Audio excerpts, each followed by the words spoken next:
Select Board meeting to order for today is Tuesday, January 31st. Tonight we have really just going over our budgets for different departments for this fiscal year for 2024. So with that said, we're going to be starting off with our Veteran Services. If they're ready, they're in the back. Jeff? Mr. Rule? Jeff, are you ready to present your budget? All right. Well, they're already young, so I don't know if I want to.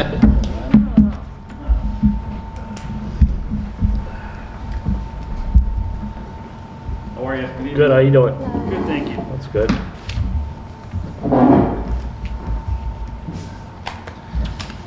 Want me to jump right into it? Jump right into it. All right, so basically in FY23, my total budget was $71,200, and that had come down a little bit from 22 just because of my hours were less than the previous VSO. So moving forward with that 3% COLA increase, that brings me to a max of $73,336. I am under that at $73,300, and where that has gone up is in the wages, since my replacement, Mr. Mendoza, right behind me, will be able to work more hours than I was able to. And I brought it down in a couple different spots. Like if you look under telephone, it went from 500 to 400. And that's just historically, I haven't been spending the 500, nor did my predecessor. I did go up $500 in conference fees. That's where most of our training happens. We have two 1-week seminars, one in the summer, one in the winter. And then there's 2 1 or 2 days in Leominster, and those are invaluable. That's where basically all our training comes from. So I did increase that to the $1,500 to give the VSO the opportunity to receive the needed training. What was the jump in office supplies? If we need, last year we spent,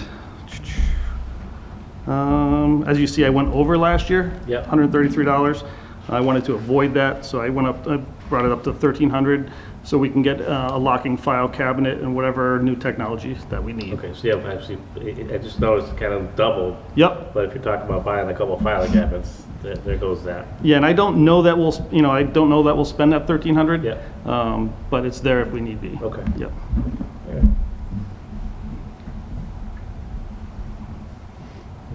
Does anybody have any questions? How many clients do you currently serve? I have, as of today, 3 clients. 2 approved, 1 is waiting on state approval. That will go through, though. A lot of what we're doing right now is VA claims. That takes up a ton of time. But our DVS clients are at 3.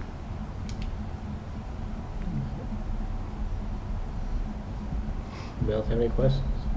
When you say DS clients, what is that? Department of Veteran Services. Okay. So that's the money the state, we spend, the state gives us, Right. if the VSO does our paperwork correctly, we get 75 cents back on every dollar we spend. Okay. And we have, at least for the last 2.5 years, I don't know about before that, but we haven't lost any of that 75%. Plus the other one is as long as the VSO attends training sessions. Correct. So, Yep.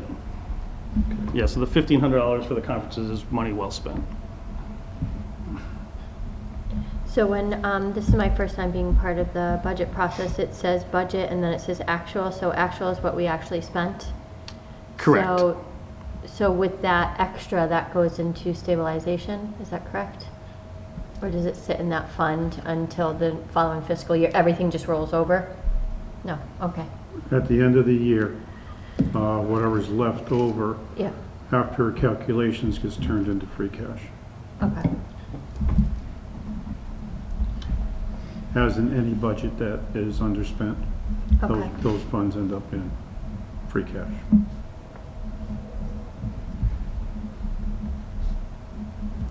Jeff, are we doing any reach out to veterans that need assistance? So we The do. younger ones coming home from the wars now. So I get a report every month. DVS sends me a report of who's come back. It's a little misleading because if you do, say, 30 days of orders at Barnes or Westover, it's considered someone coming back out of the military. So most of the phone calls I make, it's people, they're still in the service, they're just back on like a reserve status. Oh. So you have to do a little homework, try to figure out, it's like a Ouija board to figure out who actually just got back from 4 years or 20 years versus someone who just did 2 weeks of orders. But we do that reach out. Most people we meet are through the VFW or the American Legion. No, I was just wondering, because everything you hear about the news is the suicide rate amongst veterans nowadays. And Yep. I just wondered if, I don't know if there's any reaching out to help those people. Well, it's tough, right? Yeah. Because those people need to want to be reached out to. And Dave and I were just talking about that. We've got some people that don't want to be contacted. So it's a slippery slope. We do our best. One other question. You had brought in front of the board the request to put a stuffer in with tax bills to fund Correct. an assistance program for Correct. the veterans. How's that going? So I brought that up June, I think it was. Can't remember what it Yeah, was. June or July. You Yeah. approved it, but I did hear that it was going to require a town vote.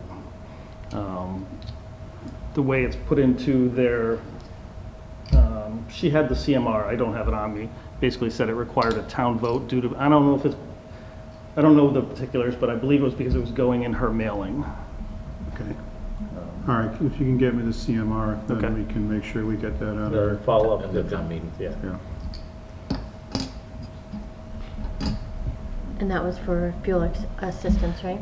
It can only be used, legally, it can only be used for what the DVS appropriates as, Okay. or says it is appropriate. So I can't someone has to be Chapter 115 eligible to use that.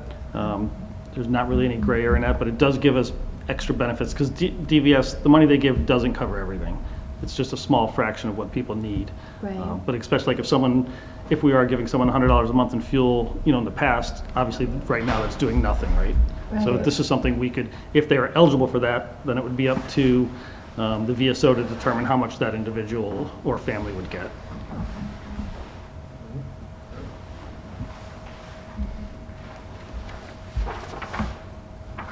Any other questions?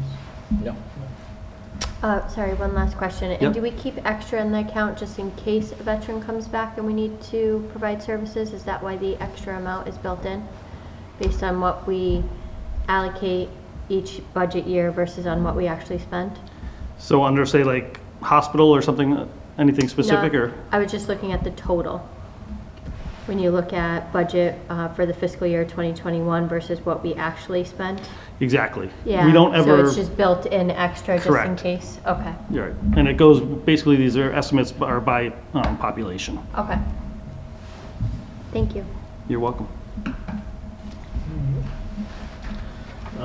Jeff, there's no doubt you provide a valuable service. Yes. And, on behalf of the board, really just thank you for the work that you do, because it's definitely important. Sometimes people forget and it goes unnoticed, but it's definitely, Rick may know too, some of the struggles that our veterans have nowadays, so, geez, and again, just thank you. on I behalf appreciate of the that. select Yeah, it's board. my privilege to be able to serve. And on that note, my replacement will be Mr. Mendoza, with your approval. I'll let him introduce himself, but I have no doubt that he'll do better than I did. He's a great guy, fully vested in the local veteran community, so I'm proud to have him come on as our Granby VSO. Okay. Thank you. Thank you, appreciate it. Thank you. Have a good night. Thanks Did you again. get the approval from the state? Not yet, I'm still waiting on that from him. Okay.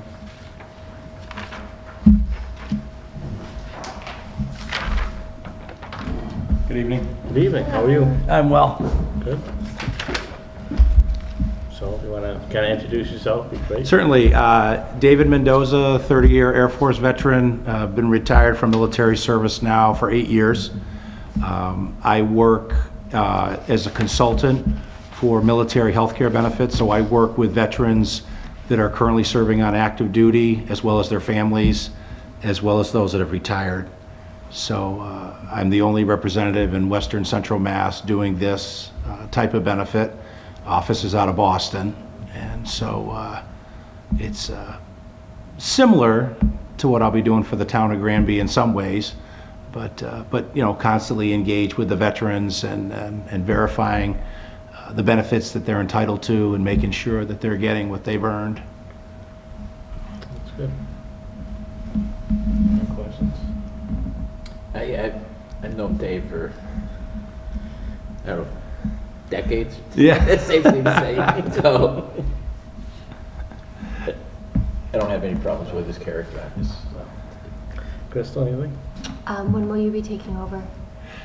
Jeff and I are still ironing that out. I did paperwork with Chris and the office upstairs, submitted to Corey, and then, you know, wanted to come and introduce myself tonight to you and as well. So I'm ready as soon as possible. So there is some training coming up at the middle of February, the 15th in Leominster, which I am available to attend. So, and then the training's coming up in June as well. So. No, and again, definitely appreciate it. You know, just, you know, kind of piggybacking on what, you know, I had said to Jeff. And again, the same, you know, applies to you. Really, thank you for, you know, this position, stepping up and taking this on. But again, it's just something. It's a worthy cause, a worthy position. Yeah. Again, it sometimes goes unnoticed. Thank you. I appreciate that. Yeah, I'm excited for the fact that, you know, I'm dedicated to the town of Granby. You know, as you guys mostly probably know how it was in the past, it was a shared resource Yep. with 2 other towns. And so, so this, you know, this is what I'll be doing. So I think that'll work out much better. All right. Thank you. Nice to meet you. Crystal, just so you know, he cannot start until we receive approval from the Director of the Department of Veteran Services in Boston. Okay? That's what I asked Jeff when he was getting up. Have we Yeah. heard back? And he's still waiting for Okay. that approval to come forward. Yes, I'll re-engage with him tomorrow, now that we've met Right. on the select board.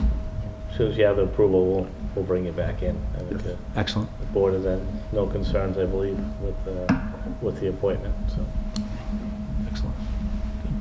all right. Thank you all. Thank you. Have a good night.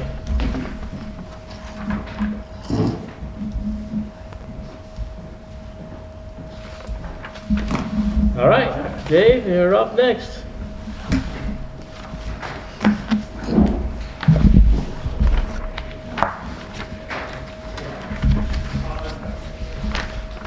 Where do you want to start? Well, we'll start at the beginning. Our prices on everything have skyrocketed in the last year or two.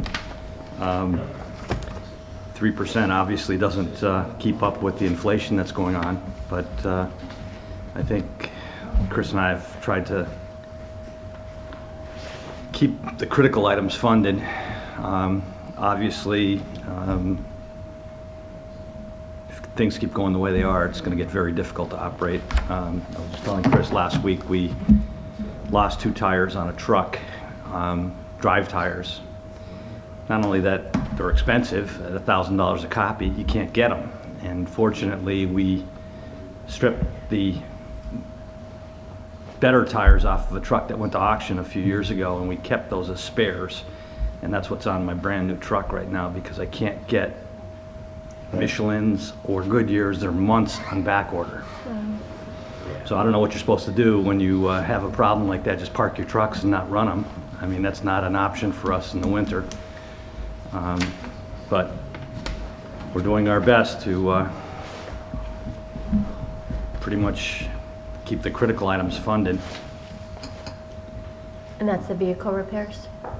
Yeah, that's a new one on vehicle repairs. Okay. But when you can't get it, I mean, there's not much I can do. I mean, we're just running the half-down tires, but I don't want to keep them on a truck in the winter. You're asking for trouble putting marginal tires on a plow truck. That's a $250,000 truck. I don't want to take a chance on rolling it over in a ditch somewhere because it had poor tires on it. And what's the time frame on the tires? Did they give you a time frame or just? Michelin didn't give me a time frame. Goodyear is at least 2 months out, so that's the whole winter. So in essence, what's happening, he may have vehicles that are down due to the fact that he can't get the parts to keep them running. That's what worries me the most long term, is it's getting more and more difficult. Supply chains on everything are difficult. There were paint shortages for a while. Cost of paint is way up. I can give you a, just for your own information, if you pardon the micro printing, these are cost over like a 20-year period of what they were and what they are now. But if you can't read anything, I've got a bigger version here, but I didn't want to print out 30 sheets that are just going to get thrown in the trash. But the biggest concern is like asphalt. From Yeah. 2 or 3 years ago, it was $50, $60 a ton in place. Now it's 100. It's 89, but there's a $10 or $12 surcharge due to the escalators on it. So we are buying pretty much 50% less material. And it's difficult even to estimate what these road projects are going to cost, because the time that you put the request in through Mass DOT for a Chapter 90 project, and by the time the road gets actually constructed, it's based on what the cost of oil is at the time the paving is put down. Yeah. So if there's a big increase in the paving or in the asphalt cost, you get hit with a surcharge on the asphalt and a Right. surcharge on the diesel fuel as well. Right, so, yeah, reality is those 2 streets you had planned on paving turned into 1 street. because of the We just cost. got to be really conservative Yeah. on, we were getting bills in that last diesel fuel escalator came in November, I think, for a paving job that we finished in September. So that just goes to show you that that's over and above what we Yeah, knew was coming in.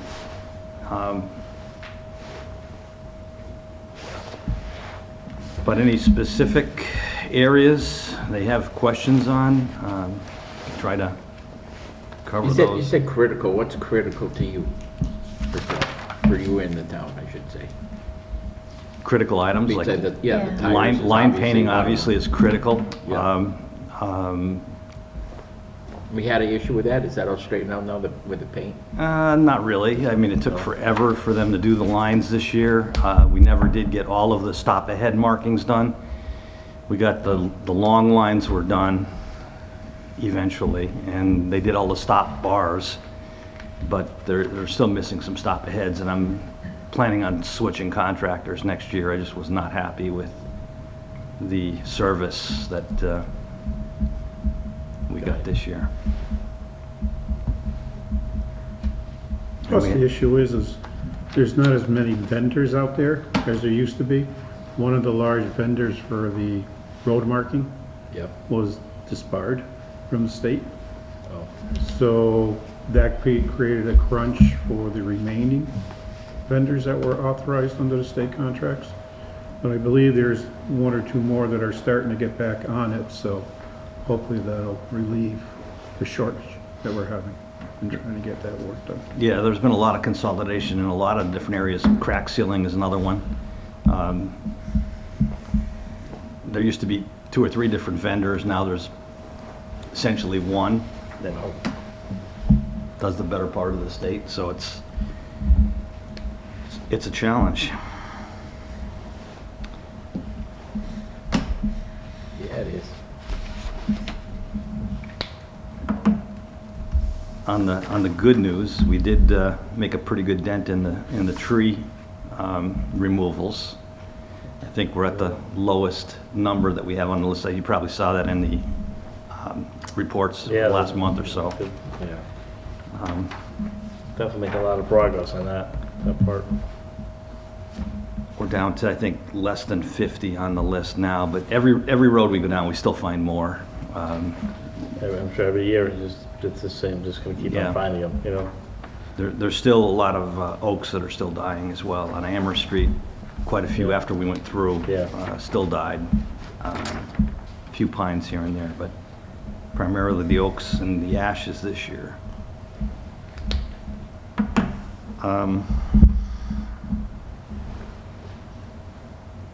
How is the fuel affecting your budget, Dave?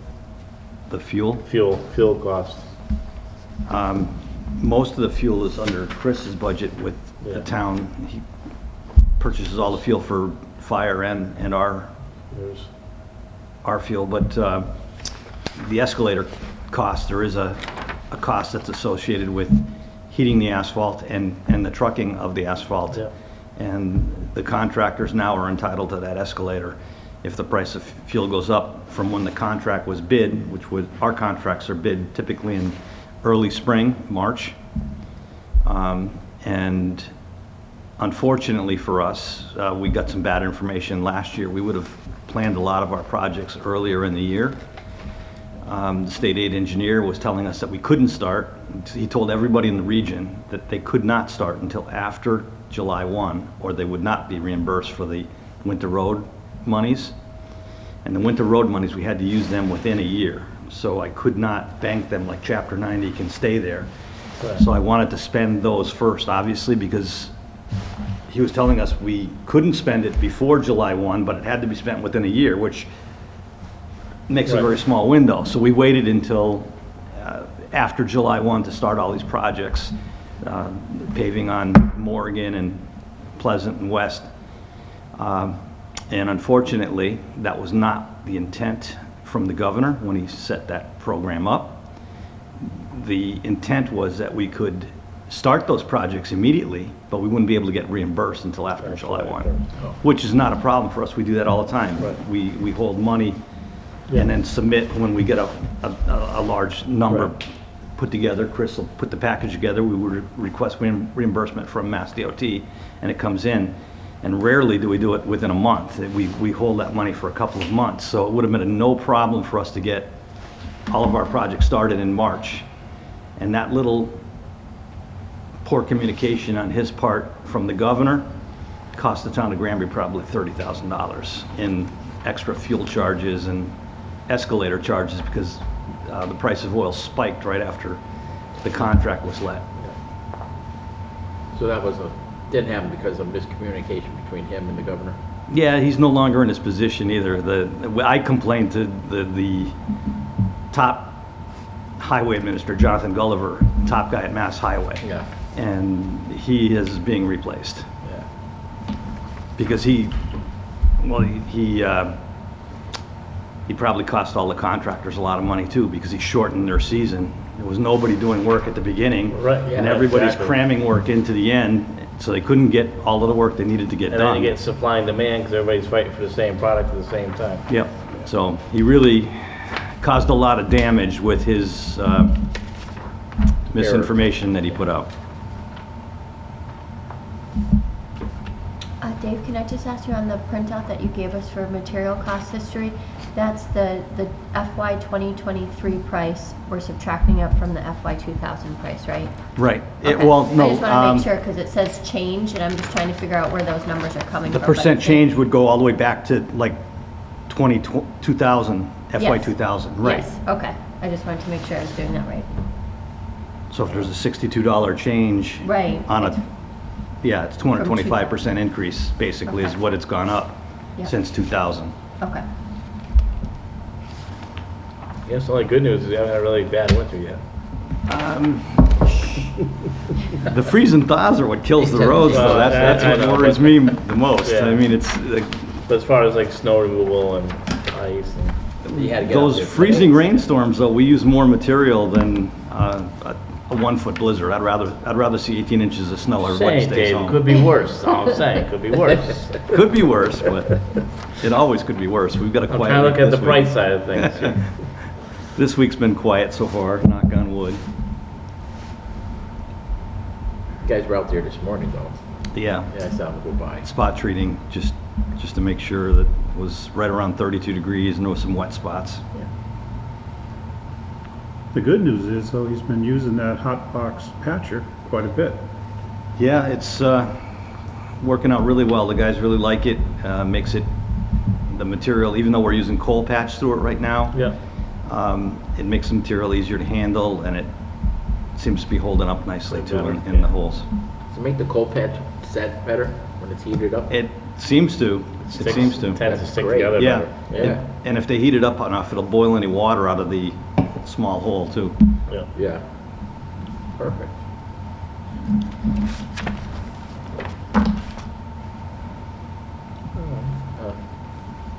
Have any questions? Nothing questions, Crystal? It says 4% change for wages, but then it says 5% lower down. So, That probably includes, the upper section is a summary of all part-time, Okay. salary, and everything else. It includes a grouping. But that's one area of concern for us as well, and I've been talking with Chris about that, is just about every DPW around is shorthanded right now, and Mass DOT is stealing guys left and right. They've hired, I know, a driver that we trained years ago. They've just stolen the DPW director out of South Hadley. They're putting out all kind of big sign-on bonuses, and the reason they're hiring so many is, when I was talking to Jonathan Gulliver, who was the chief administrator of Mass DOT, or Mass Highway, they are planning on insourcing most of their plowing in the future because they can't get enough trucks. And they can't get enough trucks because the cost of running these trucks has gone through the roof. You can't repair them yourself anymore. You got to bring them into the dealer. It isn't like it was 20 years ago where, you know, a backyard mechanic could Well, like you replace a said, motor. if you're independent and you're hired out through the state and you have a couple tires go on you, and now your truck's out of service, you're not plowing anymore. And it's You know, and the eating state's up- counting on that, and eating up a lot of your profits that you would make plowing, and it's just getting harder and harder to find guys that are willing to do it, and the state is planning on doing more in-house, which it's going to take them a long time for that transition, because you couldn't even buy that many trucks. We can't get them, they can't get them. Right. yeah. How much do those tires cost for those trucks? The Michelins are almost $1,000. I think the Goodyears are $700. and those are probably in the past several years almost doubled too. Right, it was probably in the $300-400 was the Yep. average a few years back. I don't track everything, as you see on the spreadsheet. Yep. I just track some of the bigger items that we spend a lot of money on, like paving, asphalt, and salt, just to give you an idea of where the costs go. I mean, salt went down for a little while. There was a couple of years ago, there was a surplus. There was a couple of mild winters, and it reflected in supply and demand, like you said. Yep. But it's certainly gone way back up with the cost of diesel fuel and the trucking it. I can get you an electronic version of that if Yeah, you want to sure. see it a little easier. The product is maybe not as much, but getting it from point A to point B now is costing almost twice as much as it used to cost. Everything is up. So the salary is a concern for me, because obviously we want to retain our employees and don't want to lose anybody. And that's a challenge. No, and that's real, Dave. That's probably something to talk about in the future, because it is real. When you start, as you said, other towns or cities or the state or private companies start, coming in and can offering things that, that can better someone, chances are they may leave. Yeah, that I can't And- make a change mid-year Right. on. Right, there's things we gotta look at where we've still gotta, supply a service to the town, and when you have shorter staff, that becomes an issue. And some people may or may not realize when it comes to, especially during the winter, when they're out driving the vehicles, they can only drive the vehicles for so long. It becomes an issue with, so it's definitely something to start having talks about, because it's real. And you're seeing it happen too, so. Yeah.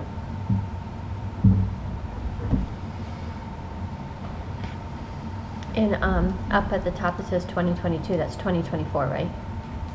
That was just a typo? Yes. On my Okay. sheet, yes, it is Okay. 2024. The columns reflect that was in the heading only. I Right. forgot to change the heading. Okay. Yep. Well, thanks for all the good news, Dave. Sorry. The tree news was good. There's less trees falling. That is good news. I mean, it really is, believe it or not. I mean, that's, Yeah. you know, so, you know, being, you know, taking care of the problem before, you know, they become a bigger problem. And just, you know, the trees themselves, they start falling down on wires and stuff like that. And, you know, as we know, and, you know, people start losing electricity and stuff like that because of the trees. And, you know, so it's all, you know, the maintenance of it, of, you know, taking down the trees that need to come down. Really, you gotta look at the problems that solves just by taking down some of those trees, where, you know, the dead tree falls in a windstorm, takes out the power, someone's out of power in the middle of winter for, you know, 4 or 5 hours.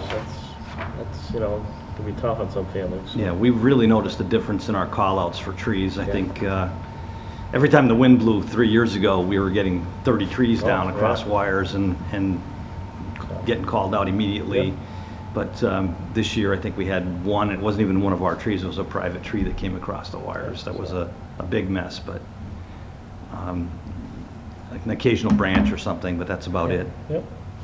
So And you're right, you hear less and less of it. Yeah, Since, it has made a huge difference and for we've had us. some good windstorms over the past several months too. Yeah.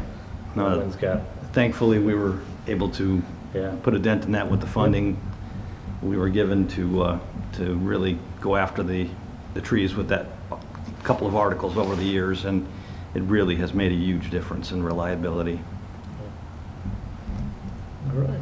Anybody have anything else? All right. Well, Dave, thank you very much. You Very want to talk appreciate about it. a snow and ice I was budget gonna at say all? the snow and ice Oh, one cool. was Oh, yeah. Things are going good with snow and ice, I thought. Are we going good?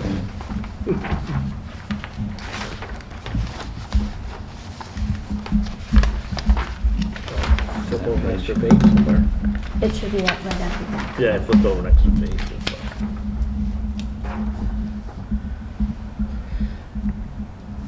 Well, it's, I mean, anything drastic change as far as snow and ice? I mean, The is the there? price of salt has gone up pretty significantly, but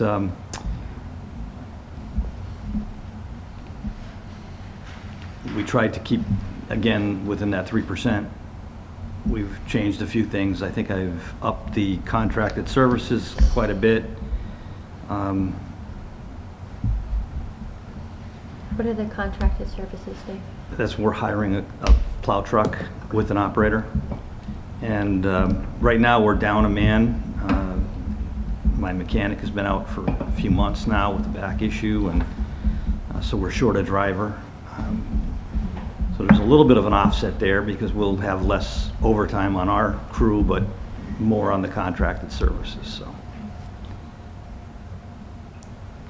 And if you look at the history on that budget, it's more than double than what we've been spending, actually. That was done on purpose. When I first came here, we were running short on our snow and ice budget every year. And every year we had to go and get an additional appropriation at the end of the year.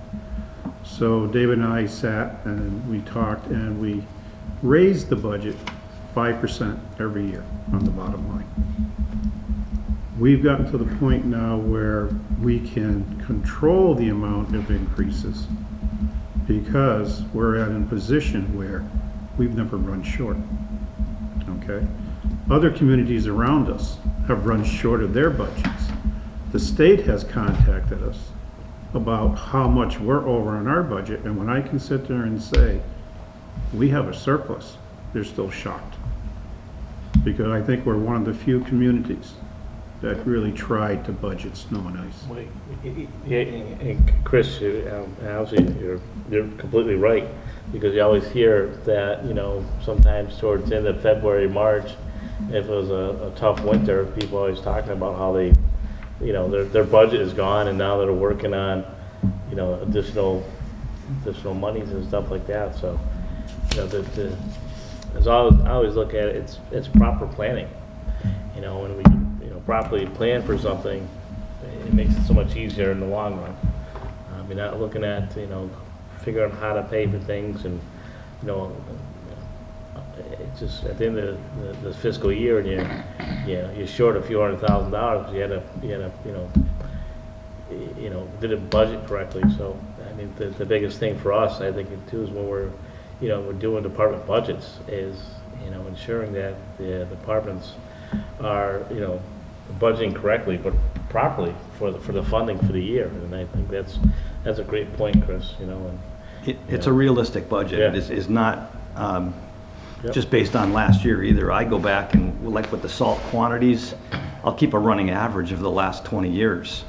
So it takes out the highs and the lows and gives you a realistic average to Yep. carry.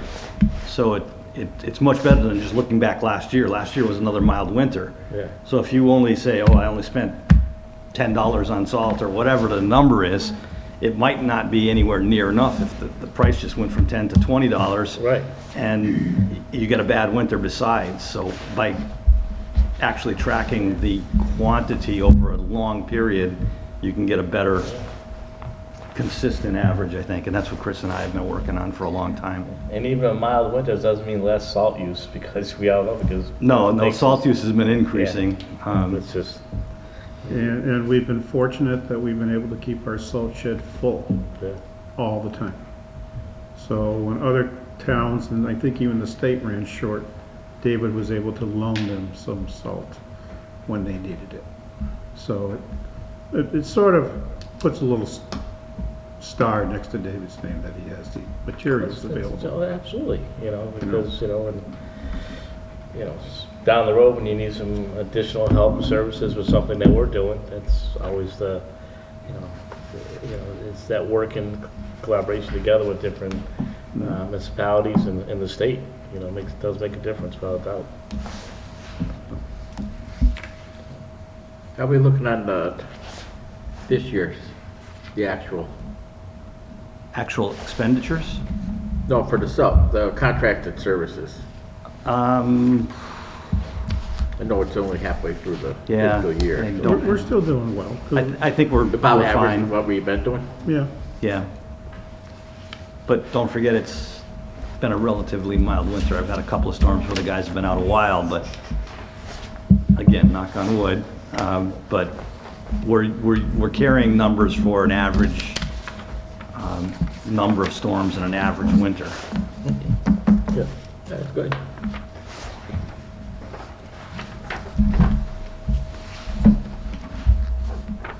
All right. Anything else? No. Anything else for us, Dave? I think we pretty much covered it. Chris, anything else? Good. no. Well, thank you, sir. Greatly Thank you. appreciate it.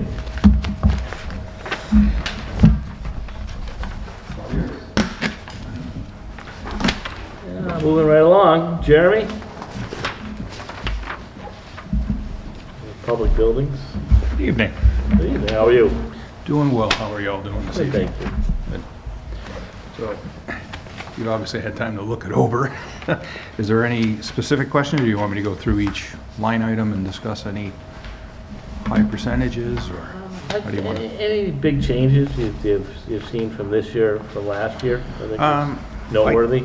I do on there, and that's why you'll see some of the Yep. high averages for like repair and maintain equipment is one of our biggest ones.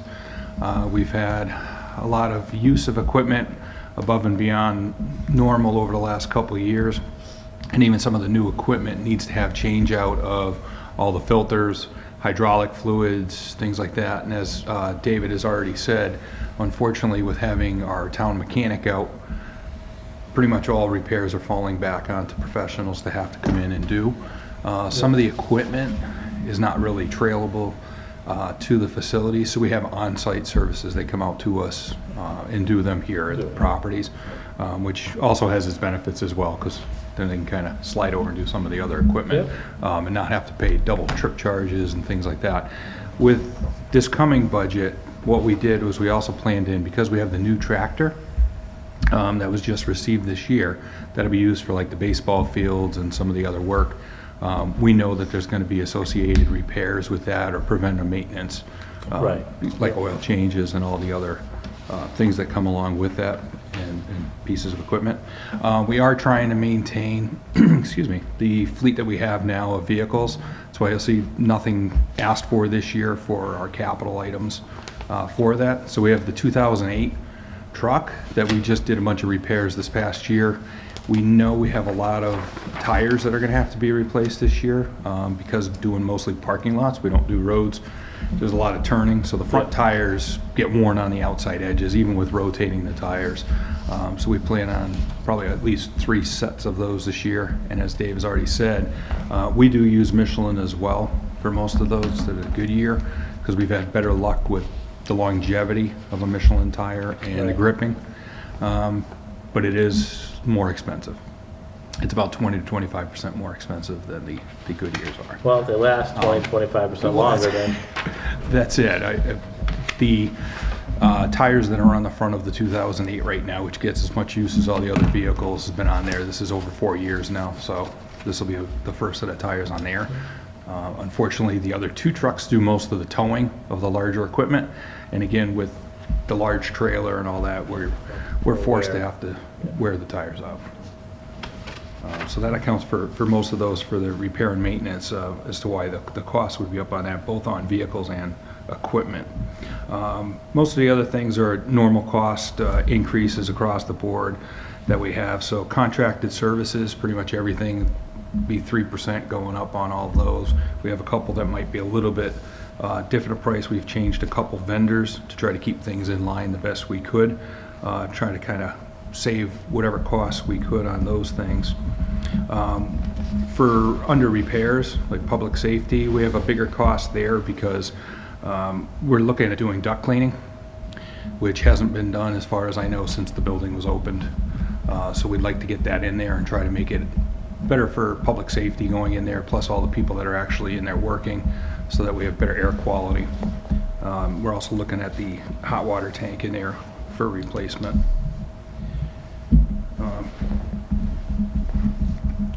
Just trying to look at a couple other items here. Of course, custodial supplies, there's a large increase. And I hate to be the one that keeps saying COVID has driven up prices, but pretty much anything that's a disinfectant or cleaning supplies has gone up exorbitantly. And we're still actually having a product supply shipment problem. Every time we turn around, something's on back order. There are some items that we've had on back order for as much as 3 months.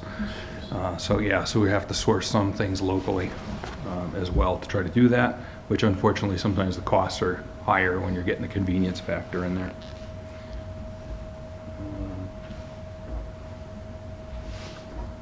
Now, should the water licenses and tests go down now that we don't have to do it every single, I mean, we were doing it, what, every week, every 2 weeks? We still have to pay for the contracted service for the water operator. Okay. That's part of the problem that we have is it runs about between $120 and $160 a month. Okay. And we have For each property. We have the Council on Aging, we have the Public Safety Complex, we have the library, we have Dufresne Park, and I think there's one other. I think there's 5 of them. Yeah, and then we also have to do, there's also cross-contamination checks they have to do, and the backflow prevention checks, which are all in there by law. So those are set at different times of the year. So as we might not get hit on those this year, the beginning of this coming year, I believe it's actually in August, we're due for those again. So it may be something we didn't have a cost on for this past year, but now we have to, unfortunately. And the other item that we're putting in there, Crystal, is the cost of having an engineer come in and reactivate the public water supply at the West Street building. Because the board had talked about wanting us to move forward with that. And I got a price for that. It's around $2,000 for that. To do the design, contact DEP, and then hopefully move forward with reactivating that public water supply.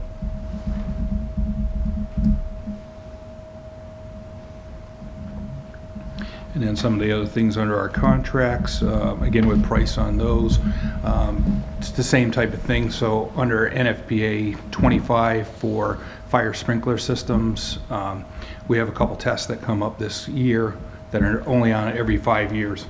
So that's increased some of our things on that as well. So one of those would actually be an internal tank inspection. So they have to drain the entire tank down that's outside for the fire sprinkler system, suppression system, and then they do an internal inspection. So that has not been done in at least 5 years. They're actually looking for the records of that. So unfortunately, that's again another test. And then they also have hydro testing of the system. So they pressurize everything and it has to meet certain parameters. And hopefully that's done and there's no, unforeseen problems with that, because sometimes you might have something that might break. Now, that's just at what building? That's at the safety complex for that one there. Jay, what about your clothing allowance? Looks like it's almost doubled. We have another person that's on, and a lot of the clothing has gone up significantly in price. Yeah, we had jackets that were running about $85, and now we're about $120. And then of course we have printing, and then the pants. So yeah, I know it's like a broken record, and every time we call somewhere, that's all we get. And then some people can't, just like they can't get the stuff you want and need. Yeah. Yeah, we've had some shirts that have actually been on back order for about 8 months. So that would expend the last of what I have this year in the budget. So even though it looks good now to say, oh, I've still got a couple $100 sitting there, it's because the shirts haven't even come in. Yet. No. Yeah.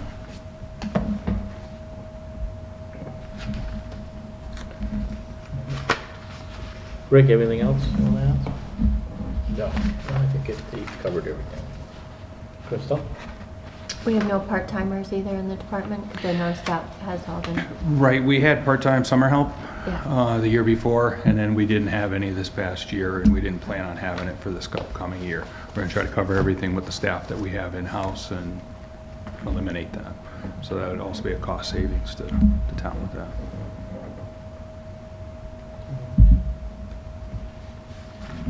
There is one project, though, I'd like to talk with the board. It wasn't put in here. You know that during the wintertime, we try and find a warm place to put the snow blower, the large snow blower, because the hydraulic oil has to stay warm in order for it to function properly. We were looking at trying to see if we could get the pavilion behind the old library. Used to be the old outside pavilion that we enclosed. We know the tractor fits in there because he's driven it in there. However, it's not heated. We looked at trying to see what it would cost to put up insulation and then maybe some wallboard. It was suggested that the better way to do it would be to spray foam in the rafters and in the walls and then put a coating on top of it. The cost of that would be about $12,000. But then that can be used as a repair facility during the wintertime because you could just use a little space heater in there to keep it warm while you're in there during the wintertime. Is it got electric in it already? We increased the panel in the old library in order to run a sub panel over to that area. So with the spray foam, there wouldn't be a need to heat it? Well, it'd be easier to heat because right now if we try to heat it, it's just gonna go out Yeah, it just goes because up. there's no insulation, there's nothing in it. Spray foam, I think, seals up all the minor cracks and Oh, yeah. big Right. cracks. Yeah.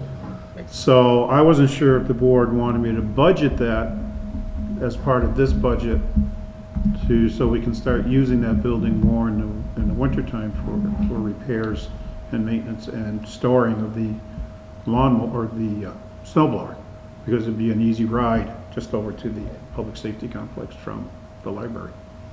and right now it's being stored at the fire department only when needed, right? Yes, So like if we know a storm's coming, then he can drive it over, hopefully before the storm comes. yes. Okay. Unless we get hit with those surprise ones like we did on Martin Luther King Day. That's a slab, correct, under there? For Yes. flooring in there? Correct.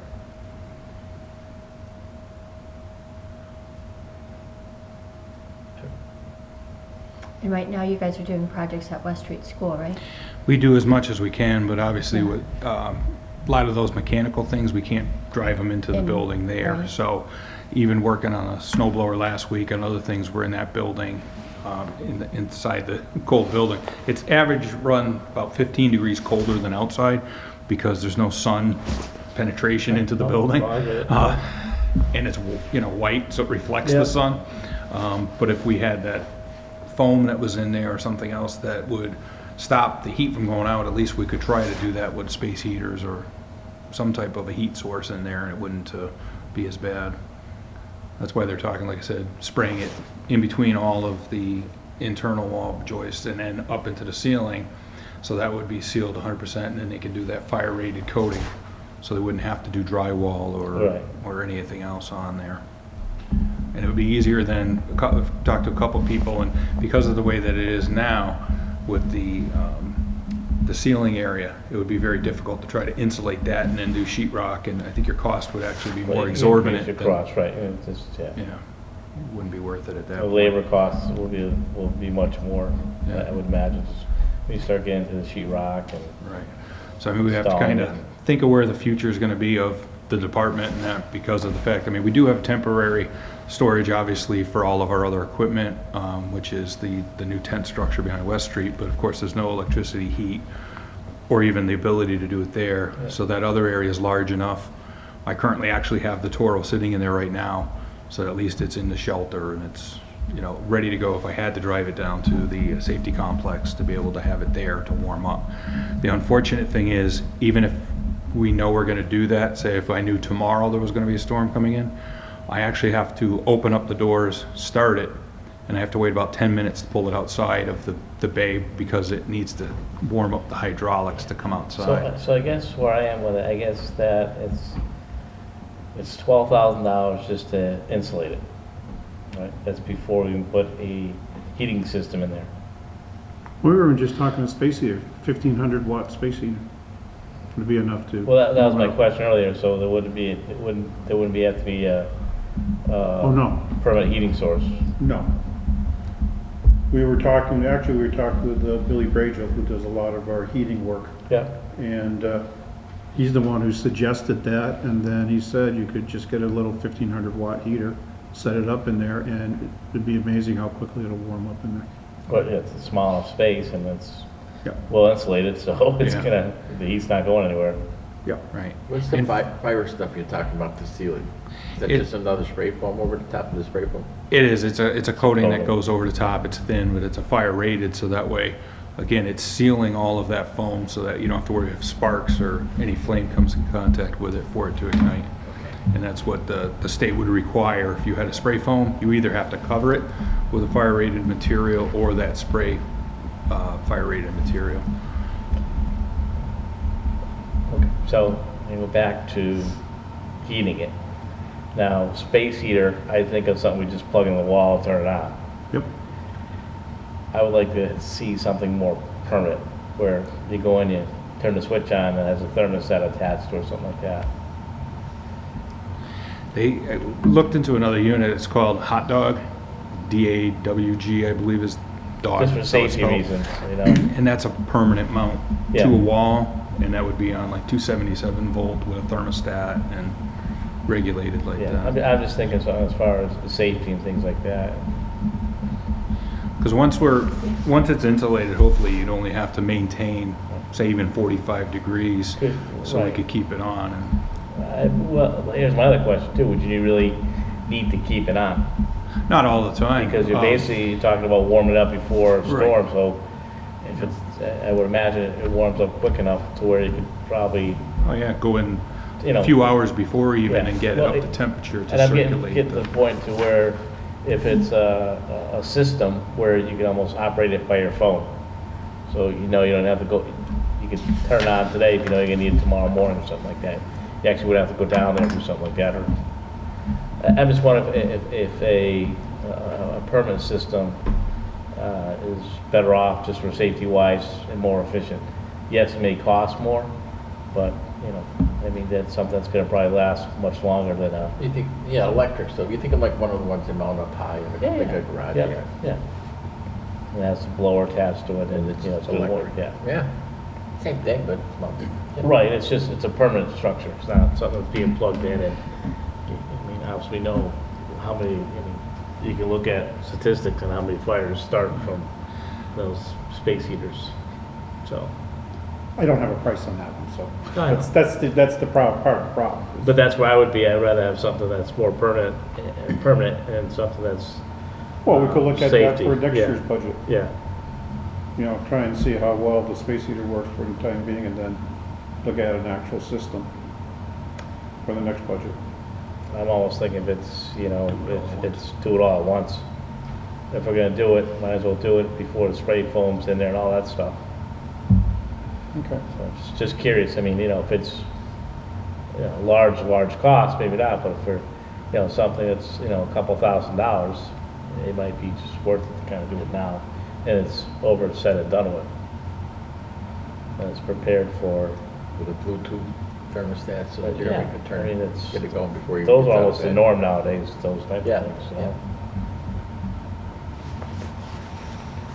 Okay. So can So I just, would you like us to move forward with this, adding this to the budget, or do you want me to come back once we have a price on a heater unit? Well, we have to wait. Yeah, I'd like to see what it's gonna cost. I think you talk about moving forward just with the installation part of it. But I'd kinda like to wait to see what, then we can decide whether which way we'd go with it. Obviously for a permanent heating system, it's just, really costs too much, but again, I mean, they make some of those heating systems that, I mean, they're a couple $1,000s, they attach to the outside wall, and they come in and, they, I forget what they call them, a split unit or something like that. Mini Yeah. split, the mini Yeah, split. mini splitter, Yeah, mini heat pump. split, yeah, heat pump. That's all you really need, is just you're looking for something like, warm the building up, not, doesn't need to be 80 degrees in there, Right. and I just think about, from our budget meeting last week, is it a want or a need? I guess, is my thing too. Like, would we want it? Obviously, because it's ideal, but to wait 10 minutes for a machine to warm up, I mean, people do that all the time. So, Well, we when we're can't trying to work- be frugal, Yeah, we currently I don't can't know. work in there in the temperatures that's in there, so, I mean, we kind of have a space that, It's I don't know, repair and from late maintenance issue, September right? till early spring, we can't really do much in there for any repair work or anything on it. Like, So I have you- the infield maintainer right now, and I have to lay on the ground to try to work on there, and I can't even get to it. I've tried to get into the highway, and right now they have equipment that's down, and, because I can't even use their space, which is heated. So it's just one of those, I think, for the betterment of expediency to fix things and get it done, it would be a need. Yeah. Believe me, I'm a taxpayer too, and I don't want to waste money or be called out that I'm wasting money, that's for sure. But again, you have to decide whether, okay, do we want to better the community and what we can do for response for things and to keep our equipment up. Today I was actually in there for about an hour, and it was getting cold. I'm like, well, this is coming off the tail end of a warm Well, trend. It's true. When So we're pulling parts off the Toro, because currently, it still has the wings on the snow blower for mowing. So I'm pulling all the wheels off it, all the casters, so I can pull those apart. We're repainting the hubs. It's only 2 years old, but they get rust and debris in them and everything. So I've actually had to bring those inside the old library to rip them apart, which isn't a beautiful thing either.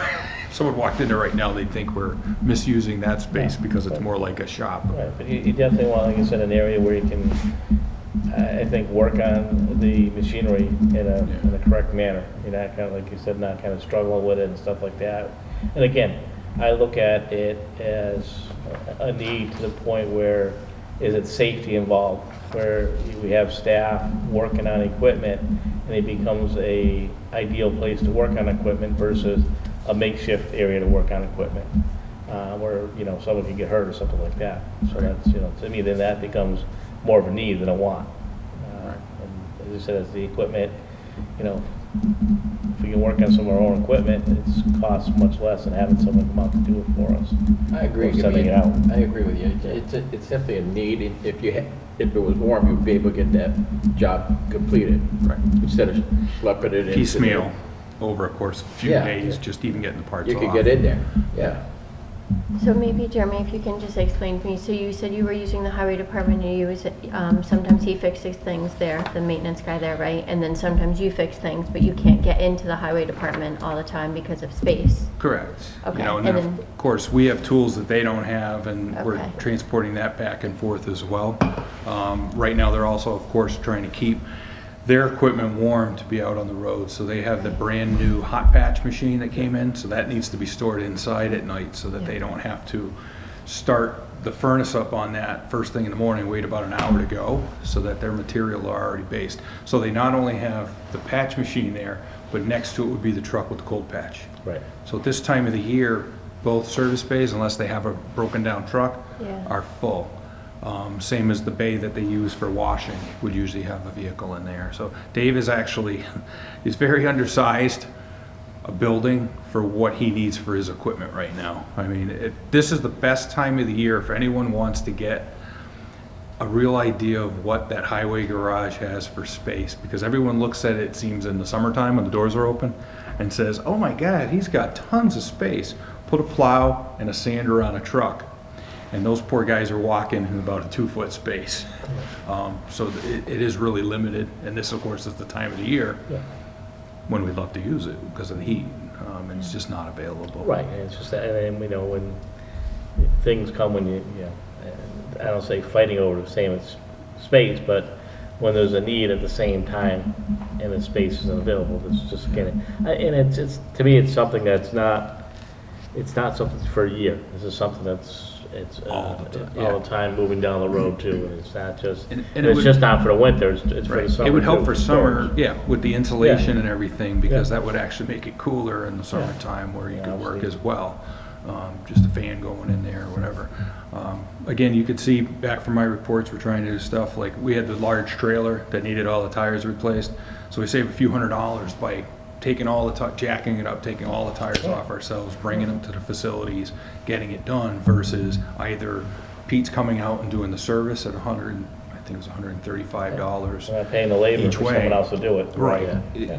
You know, I find that very wasteful to pay someone else for something we can do if we can possibly get it done.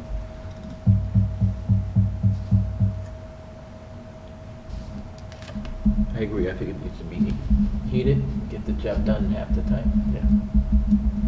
I think hit about the best thing, Glenn, was safely, and Yeah. Yeah. we tend to try to rush a little more when you're freezing. Or hot. We do, Or or, hot, you you know, know. reality is sometimes when you're working on equipment and it's cold, parts don't move Doesn't as want- quick, things don't, and then it makes it much more difficult. Tires and everything are a lot stiffer on the machines too. Yep. Yeah. So that's another thing I worry about with, even with the machine parked in there all the time right now on the concrete. As you know, if you leave a tire sitting for a long time, Yeah. once we go down the highway, we're bouncing up and Yeah, down like a little before it flat warms spot up. to And it. yeah, How big is that? I haven't been in there. come on down to, it's, I believe 35 feet by, Oh, so it's a good size. You can 28. get a big Yeah. tractor. in Oh, there. it's good size. yes, we have the large tractor in there currently. I also have the infield maintainer I'm trying to work on, and we have 2 snow blowers that we're working on at the Oh, same time. yeah, that's So good it's size. fairly large, yes, Yeah. with a workbench in there and our tools You in. got a picture there that pretty much shows the interior, don't you? No. No? So yeah, it's fairly decent. So I don't think I do much of the case, but You can just email it to us. yes, I think too, kind of talking about too, you know, if you're storing, you know, types of supplies, grease and oil and stuff like that, makes a difference when it's kept at even a regular temperature, even like you see if it's at 40 degrees versus, you know, inside the building gets down to 10 degrees or something like that. Yeah. It's cold winter days, yeah. So, and again, it's not for 1 year, it's for, you know, for the future. Yeah. Chris, I would think just if you get a price on something like that, what would be the best way to go with that? But I'd also look at some options too, as far as, you know, we talked about insulating the building, but also having the availability to use it. You know, if they got to start up a vehicle in there or something like that where it's ventilating correctly, you know, where they can maybe have an option or something like that. If we're gonna do it, we should look at really doing it the way it should be done, so it can be utilized in many different ways. All right, Yeah. so we're gonna go ahead with the foam and the coating at this point. Yeah, I think the board like to see a cost, Yeah, come with on. what it costs to heat it though. Right, so That's the large amount. you want a price on fixed heating unit, Well, you right? got all your Yes. weed eaters over there in the back wall, right? Correct. Yeah. I've got the site. And ventilation. Does. And again, I go into like, you know, if they're working on a snow blower or something like that, and they start the snow blower, is there ventilation there where they're not just opening up the overhead door to, let's, piece of So person. that's me standing Yeah, towards the it's a good back size. wall, Yeah. full good facing size, forward yeah. at the door. Yeah. You wanna see Chris? So we about the back wall looking out. So Okay. on the whole right wall, we also have all of our weed trimmers Yeah, and it's a other good equipment size. on the side Right. and our gasoline and So the only thing I'm hesitant about is I don't know how much we're bringing in for revenue, and we haven't even gotten through the rest of the departments. So is this something that we can absorb, I guess, is my concern. I can put it in to begin with and Okay. see how it all works out, Okay. okay?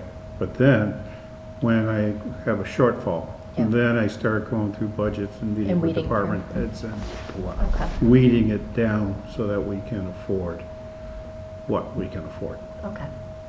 okay? That would be my only concern is whether or not we can afford it, like you're Mhm. saying.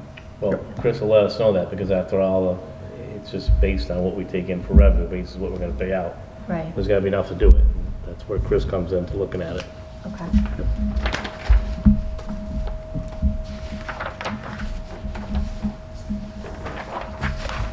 Any other questions for Jeremy? I have no more questions, Jeremy. No. Anything, Crystal? No.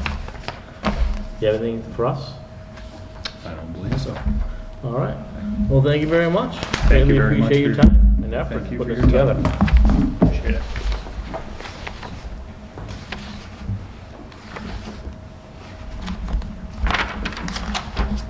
Do you want me to get a hold of Bill, Rachel, or do you want to?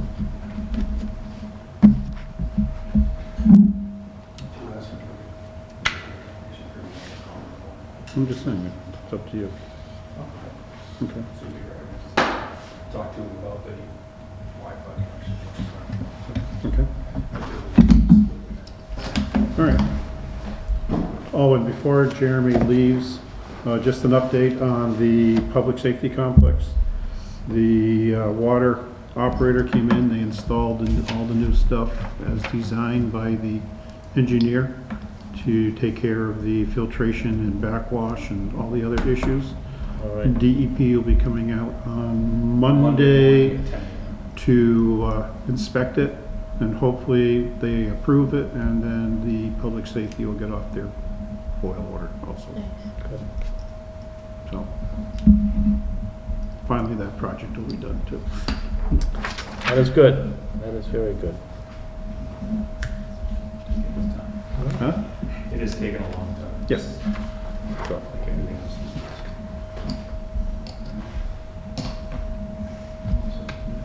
all right. You're all set.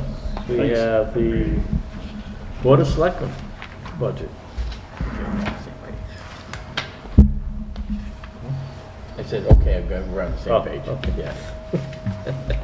Actually, the rest of the budgets are the ones that I prepare for the town. So, Yeah. do you want to go through one by one, or Yeah. do you have certain questions, I or? think just, I think for people, so they can hear it, maybe just go one by one.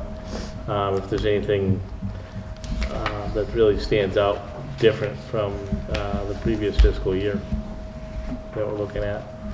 But I think a lot of them are kind of straightforward. All right. It is basically straightforward. You notice, wages overtime, I reduced it based upon prior year, last couple of years' worth of actuals. The Office rental went up $100 a month, so it's a $1,200 increase. Repairs and maintenance, that's for the lease of the copier at the annex. We replaced that copier, and it's now $300 less a year for us to pay for the lease on it. Contracted services is down $20,000. In this year's budget, if you remember, the Finance Committee put $20,000 in for that study they wanted done regarding the regionalization of the high school. And actually, John, when he talked to us a little bit more afterwards, it's either regionalizing with another school or to tuition out our students. Okay? Now, I haven't had the time to contact the Collins Group or anybody like that at this point in time to see if they can do that for us. So I will hopefully, once Kathy gets back, be able to try and at least start working on that project. Okay. Okay? The other item that went up is miscellaneous supplies. Went up quite a bit because the selectmen now, after COVID, want to start putting on one meal for the elderly here. And that costs us about $1,500 to $2,000 to do that one meal, which is well attended by the elderly population. It's usually a sellout meal. Yeah, yeah, it's definitely money well spent. It is, and it definitely gives something back to our seniors too. I think it's definitely So, a nice day, a nice function to do. so I think everybody, you know, enjoyed the meal. I know a lot of them talk about it afterwards, that the meal is great, and it's just a one-day thing that the selectmen, like you said, do to give back to the elderly population. The next one is the computer systems. As you can see, that one's down because in '23, I had to replace the server at the annex. Our two servers are now up to date, because the year before that is I did the server here at the town hall. So we don't have a need for that anymore. I increased the computer hardware because laptops and computers are running like about $2,000 a piece now. And they're getting harder to get on a easy basis. And it's just basically almost a flatline budget, to be honest with you. The contracted services of $47,000, that's to have a independent company oversee our computer system when there's issues or when there has to be upgrades done. I have a company that does that for us, because we don't have in-house staff to do that for us. Yeah, we don't have an IT department. It's just, No. yeah, that's just big sense, that's all.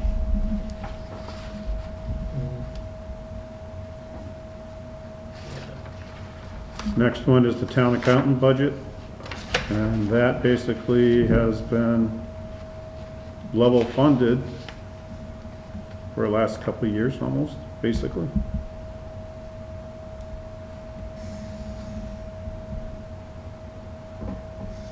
And again, at some point in time, you're probably gonna have to hire an accountant, and you're gonna have to find space for that person, and that budget will probably jump to about 50, 60,000 easily, Yeah, easily. yeah.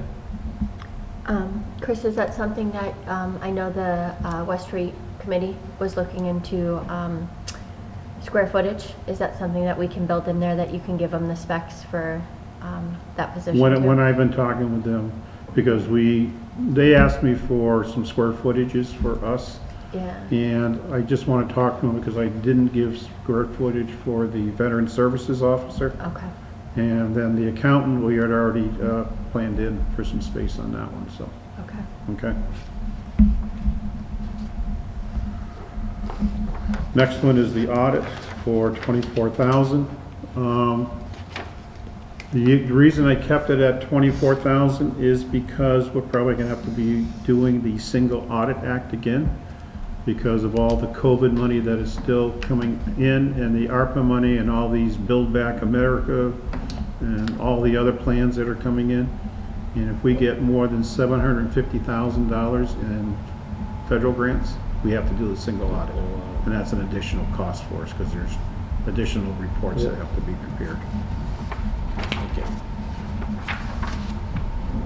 Legal department, again, legal fees just keep going up. We try and plan it as low as we can, but we always seem to have something that comes up that creates a problem for us. So basically I increased it to what we spent in '22. And if you look in '21, we spent 66,000 or 67,000. In '22, we spent 61,000, and I'm budgeting 62,000 for '24.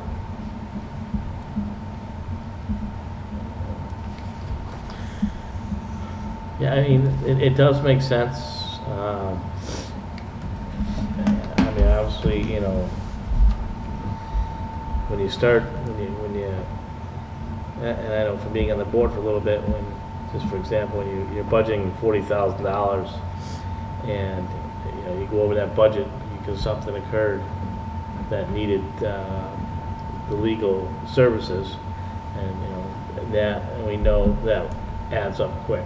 Yes. I mean, and I know that it went up, you know, that almost $20,000, and there wasn't tons of legal services. It was just, you know, it increases quickly, and I think it's important that, you know, rather you give money back at the end than underestimate and then trying to figure out where that extra $20,000 comes, because I think at one point you had to go to a special town meeting and ask for additional funds because of we were over that amount. We're not budgeted for it, So, Yeah, if you look to the actual one, it's all in the 60s, so it's not Yeah. that big of a increase. it's like everything else. Lawyers aren't getting less expensive either. and we can't afford to have one in-house, Yeah. so. Oh, what's the office supplies and books for that? That is for the updates for our Mass General Law books. Okay. We have a subscription for that, where every time actually twice a year, they update the books based upon all the legislative acts that are passed down at the State House. So is it like every department gets? We have one set, Oh, okay. and every department can come and look at that set. Okay. So you have the law library upstairs, huh? Yeah. If you can understand it. Next one is Personnel Board. I left that the same. They very rarely spend any money. They don't see the need to have to, you know. Next one is Board of Appeals. We've been fortunate. We haven't had a lot of cases go in front of them. So, as you can see in FY '22, we didn't have anything that went in front of them. So that's saying that we're getting professionals in the other departments that are doing a good job, and nobody's appealing their decisions to this board, so. That's good.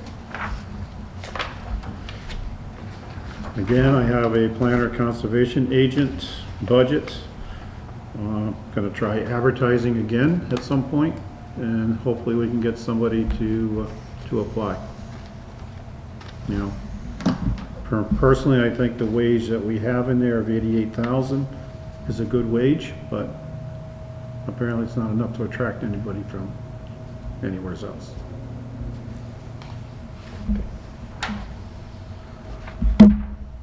More than paper, so let's get something good in here. Now we come to our utilities. If you look behind that, I have various schedules.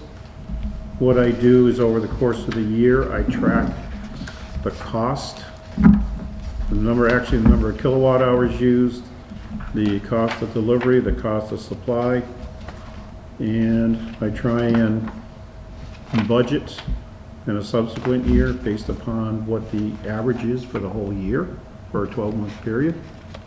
And I usually put in an escalator clause of about 25% for electricity, because it seems like electricity is one of those that just keeps going up and up and up lately.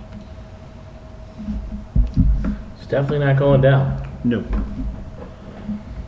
Then I do the same thing for our natural gas that comes into this building, which is now under Eversource.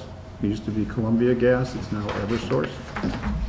Because Columbia Gas went under and Eversource bought all their infrastructure. As a result of that Lawrence incident, Columbia Gas couldn't survive. And then again, that's based upon the 12-month prior usage and costs. Is that the 10 West Street building? Yep, Right, left, and second floor? yep. Then the next one after that is heating oil. And again, what I do is I track how much oil is delivered to each site, the cost per gallon, and any delivery charges. I take that over a course of a year.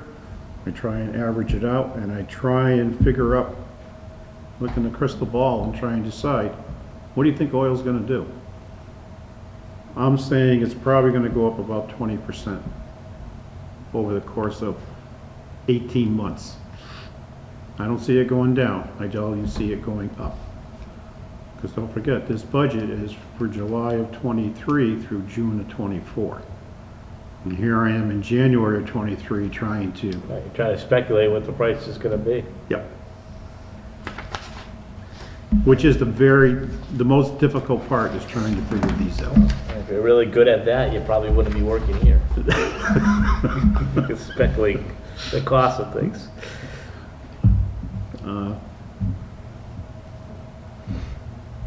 No, it's just, it's real. I think we've seen it, over the past, several years, just how much things have gone up. Yep, It so, Is that last column how much it is per gallon? yes. Okay. yeah. As you can see, Crystal, I do a lot of calculations, Yeah. so, And then the total is all of them added up, right? Yes. Throughout the years, and then you're dividing it by the average? Okay. yep.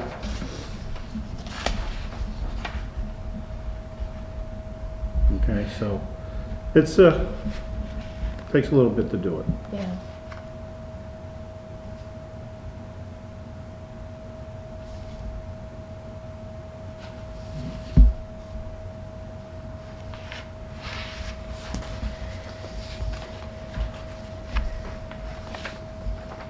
I mean, if you just look at the prices between fiscal year 22 and fiscal year 23, how much things have increased.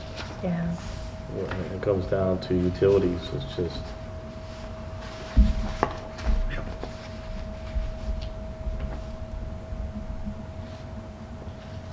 well, we'll give the public safety complex, they use less. So we'll give them some credit. They must be conserving energy somehow.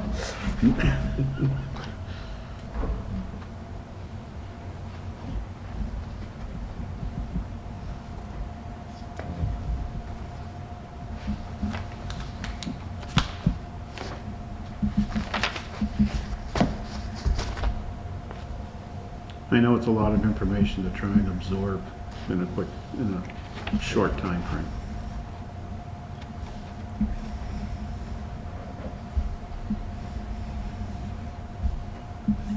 And I know you had told me this before, Chris, and that's even with a solar field, huh? Even with help. Yes. Wow.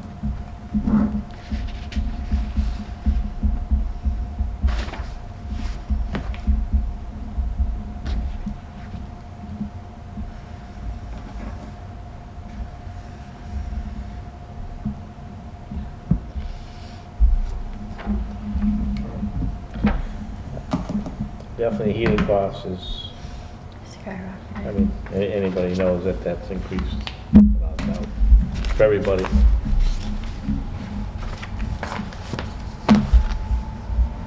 Do you have any questions? No. And the next one is our gasoline and diesel budget. And again, I have a spreadsheet where I track our purchases by fiscal year.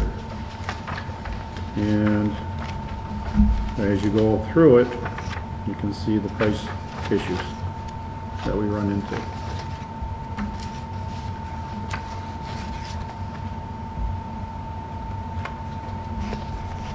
Our usage stays about constant every year. It's just the fluctuations in the price that we're seeing. You know, when you look back to like fiscal year 21 and 22, we are $2.20 a gallon for gasoline. And we're at $2.40 a gallon for diesel. 23, it's, or 21, 20 and 21, 23, $2.40 jumped to $4.10 for diesel, and to $3.40 for gasoline. And for a half a year of fiscal year 23, it's jumped to $3.60 for gasoline, $5.27 for diesel. I bring up the question, I probably bring it up every year. At some point, does it become cost efficient for us to store our own gas? Problem is, where are we gonna put it? Because David has, I believe, a 20,000 or 2,500 gallon tank behind his that we bring diesel in and fill it up on a Right. weekly basis. Would it pay to try and put in a size tank where we can bring in a tanker truck? You'll probably save on the per gallon price, because you're gonna be buying 10,000 gallons out of whack. Right, and you probably get a better price, but also you can almost plan accordingly, and, you know, you can buy when prices are lower than usual, then, you know, fill up the tank like, just like, you know, some people do with their, you know, their home heating oil and stuff like that. I mean,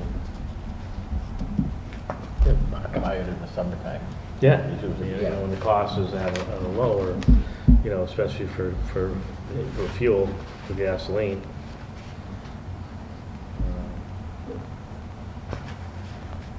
And again, it's trying to figure out where the prices are gonna go. Yeah, That's the biggest problem we're having, I think everybody has that problem. you know? That's tough. yeah, I just wanna, you know, down the road, you know, kinda like you said to Chris, where do we put it? But does it come more feasible if we start pumping our own gasoline? Maybe if we find a place to put Yeah. a true town hall, maybe you can have a big enough spot where you could create a fuel yard Yeah. there, you know, and have it in a proper area. I know up in my town, they have the tanks. Yeah. But it's at our transfer station. Okay, so it's away from everybody, so in Right. case something happens, you don't have to worry about taking out a city block. Yeah. Did we ever have it before? I know we had a gas tank over by the old garage. There was an in-ground cruiser tank used- behind the old highway garage. Yeah. But it wasn't in use when I came here in 2001. I think they had abandoned it by then. Because I think we had to have that taken out under the LUST program. That would make sense, yeah. You know? They're talking about some of the, It was right next to it, we used to fill up the cruisers there. Yep. I think if you looked at the building, it was just on the left-hand side of Left-hand it. side, yep. but then again, if you think for the future, I mean, it just talks about now with the electric cruisers and things like that, and, you know, I'm sure that'll probably be, you know, part of the future too, is where at one point, does that outweigh it where you have, you have one or two cruisers that are electric and fully electric? We have a charging station for that, so. And I know they're starting to work on trucks, creating electric trucks for on the highways. They're doing tractor trailers now that are electric vehicles. They're starting that stuff up, so at some point, probably even highway and fire trucks will all be electric. You know?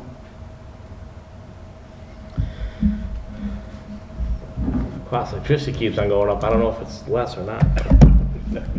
But yeah. So, all right. Then we have our telephone budget.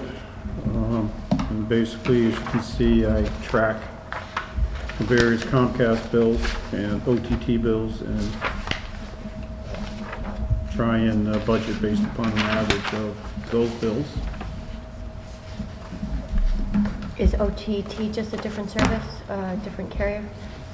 That used to be the old Granby Tel. Yeah, it's Okay. probably telephone. It's now, actually now it's called GoNet Speed. Okay, I've seen that on monthly.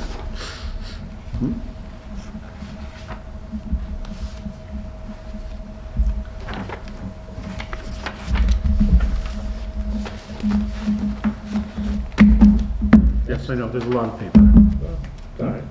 A lot of information. Sealer of weights, I've left that like that, the same as it has been for last couple of years, because that is done through the city of Northampton. Their sealer of weights comes here and takes care of all the scales in the town of Granby, and we collect the fees and we pay them for his services on an annual basis. So that's more or less self-funded. Yes.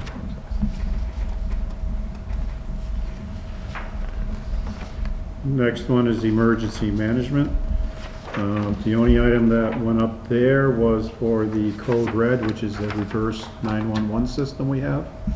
The price for FY23 actually went up to $6,200 from the $5,710 it had been for like 5-6 years since we had brought it in.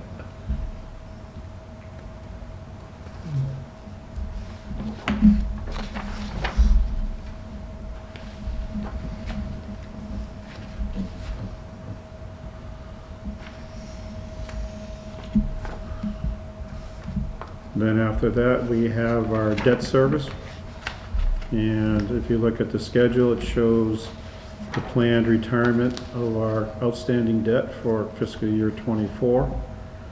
We basically have only 2 serial notes, and then we have the 2 bonds for the town. What are the 2 bonds that are left with the school? The bonds, the big bond is the elementary school. Yep. The other bond is for the roof at the High school? West Street School. West Street School? And it was for, we refinanced at a lower rate to pay off one of the sewer projects. Okay.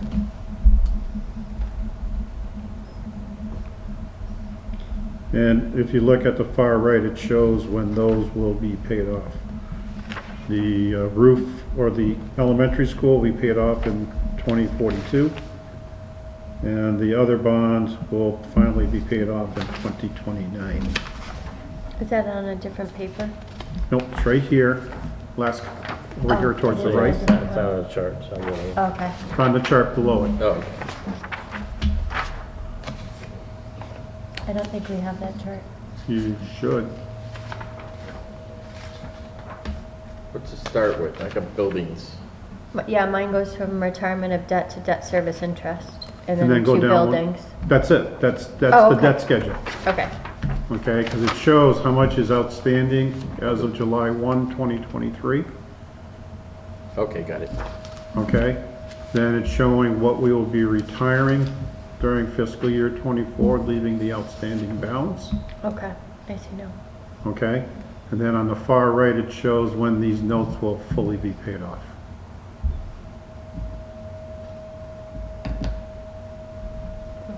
Okay? And we only have 3 borrowing authorizations that haven't been borrowed yet. First is the street sweeper for $305,000. The asphalt recycler, we haven't borrowed that money yet for $35,000. And then the ambulance for $399,575.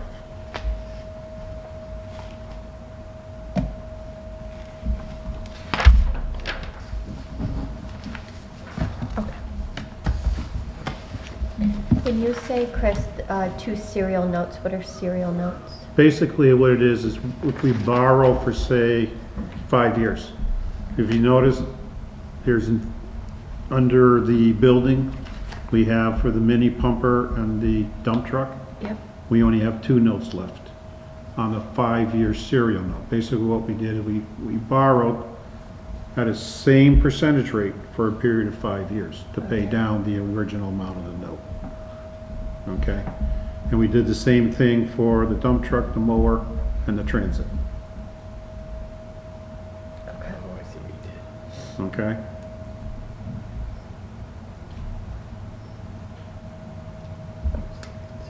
Okay. So they just borrow money at a lower rate to pay down the debt at a higher rate. Yes.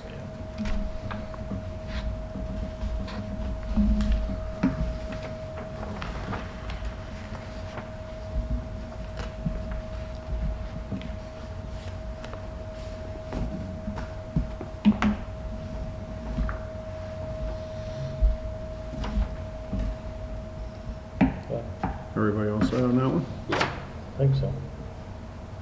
Chris, you all set? Yeah, Chris, when it says outstanding debt, and then it gives you the payoff, like for the mini pumper Yep. on the right-hand side, so that means the outstanding debt will be paid off in 2025? Yes. Okay, The last note of those, that serial note will be paid off in 2025, yes. okay. And then we've got one being paid off in 2024, correct? Okay. Just want to make sure I was reading that right. Yep. Okay. Yes. And what is the debt service interest, Chris? Is that just like if we have to? That's the interest associated with all those notes Okay. and the bonds, okay? The $20,000 that we have there is in case we have to do emergency borrowing or short-term borrowing. Okay. So we have money available to pay the interest. Like say we're running short on revenue, we can issue what's called a revenue anticipation note, knowing that at some point we will collect all the taxes, but we're just running short of money right now. So you can borrow like for 90 days. That gives us money to pay the interest on that borrowing.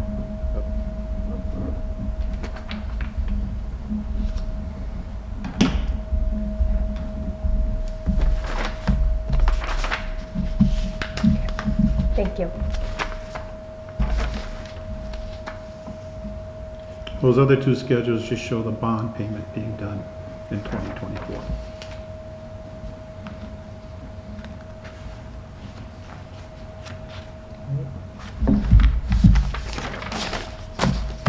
Next?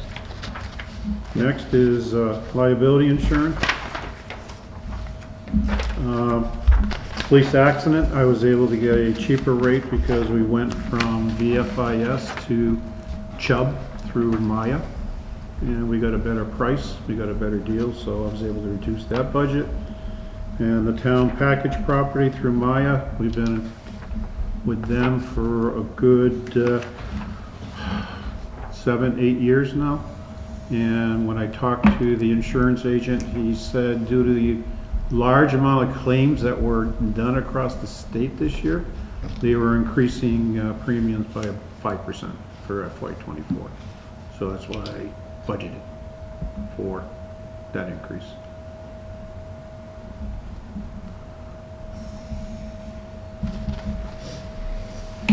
There was a lot of windstorms, there was a lot of, I know. you know,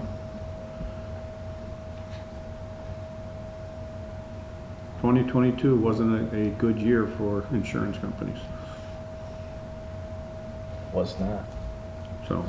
Was not. There's a lot of damage from a lot of different types of weather-related storms. Yep. Next one is our assessment from the county retirement system. Behind it is the calculations on how our assessment is calculated.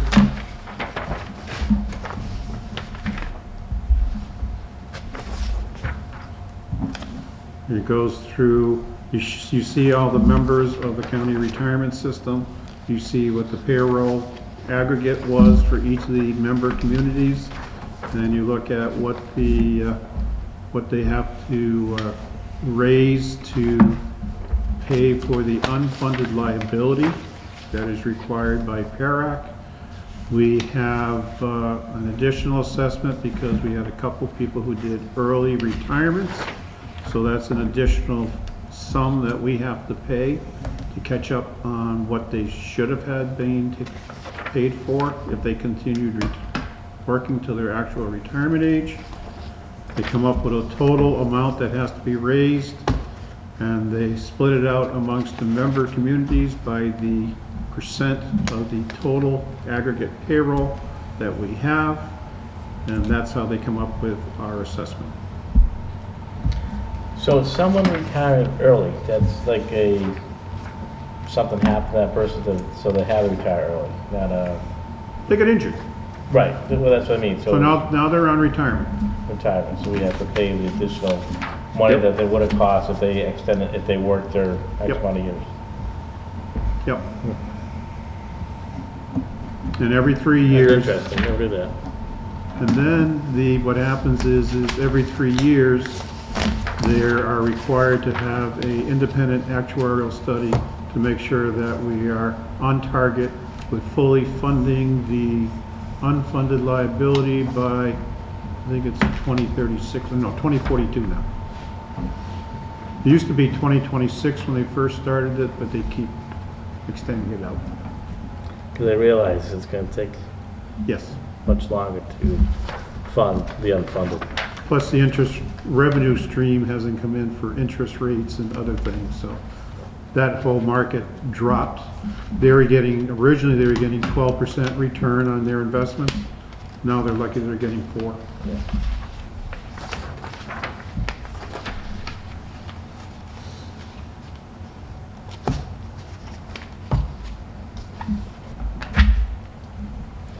All right. Anything else? Not on retirement.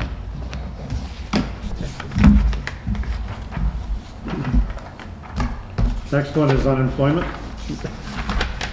Again, this is a guesstimate, based upon, what I think our payroll is gonna be and what our factors are for, how many people are gonna get injured, how many claims are gonna be paid out. Yeah, workman's comp or unemployment? Sorry. Yeah, I was on workman's comp too. Oh, so Yeah. that's workman's comp, I'm sorry. Okay. That's 912, right? Workers' comp, yep, sorry. Yeah. So this, again, is a guesstimate on my part. What I think our factors are gonna be that they're gonna charge us based upon the number of injuries we have and the number of payouts they do for those injuries. Because every time we report an injury to them, we have to set up a reserve, they set up a reserve fund. So someone gets a cut, they file a claim, I file it with workers' comp, just in case, heaven forbid, it gets infected, or they have to go to the doctors, or go to the hospital because, for whatever reason, or they bump their leg or whatever. We have to make sure that we are protected against any potential future claims. So they set up a reserve, and they pay down against that reserve for any medical bills or lost wages. Got it.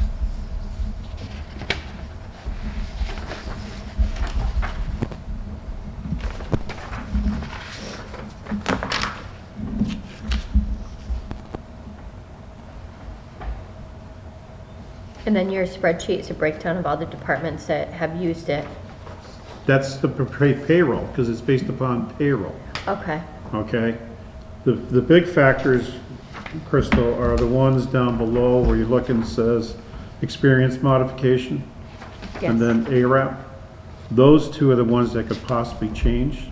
As you can see, in 2022, it was 1.12. Then in 23, it dropped 0.92. That was a good year because we didn't have that many claims. Okay. But now we had more claims, so now it's up to 1.09 again. Okay.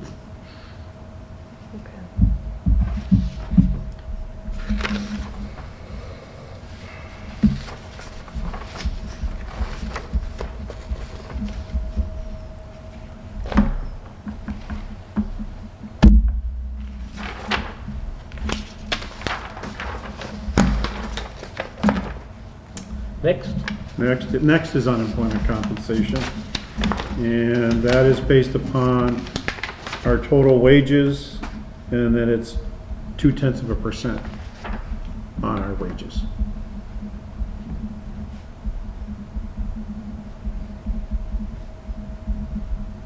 So again, I have to try and figure out what I think our wages are gonna be in FY '24, and then try and come up with a number.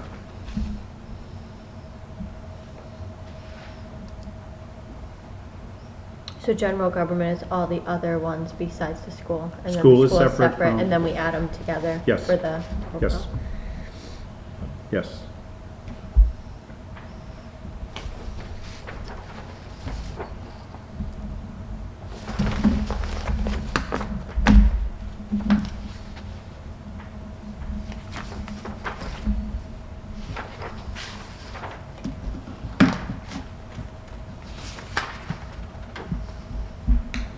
do we have any questions for Chris on that?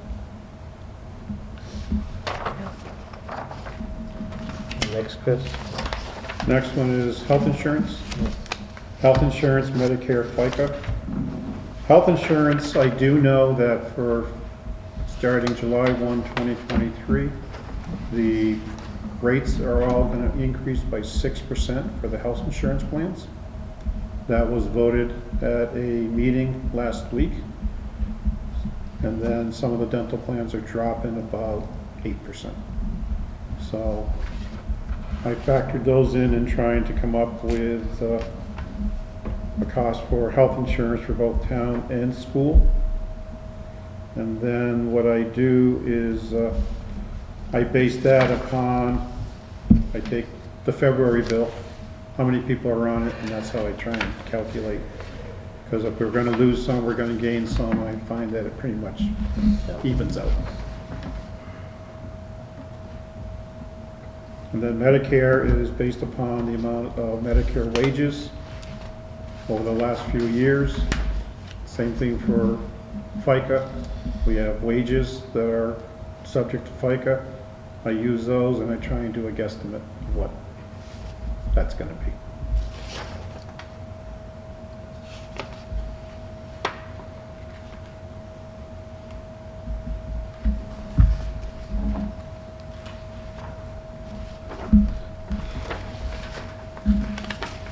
And then the last item after that is just the life insurance. And life insurance is the same way, it's based upon projected rates and based upon the number of people on our February belly.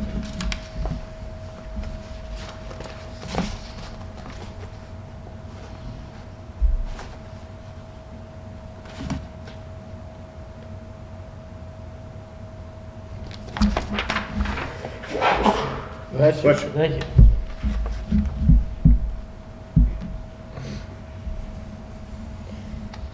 So on the budget request for fiscal year 2024 for health insurance, is it the school and town that's put together? Is it, because I'm only seeing, oh no, I see the school now.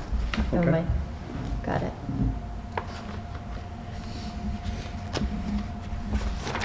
And the reason I have to split those out, Crystal, is because we do what's called, under the Ed Reform Act, we back charge the school for costs paid for by the town. And I have to put all those into that spreadsheet, so that's why I separate certain Okay. numbers out.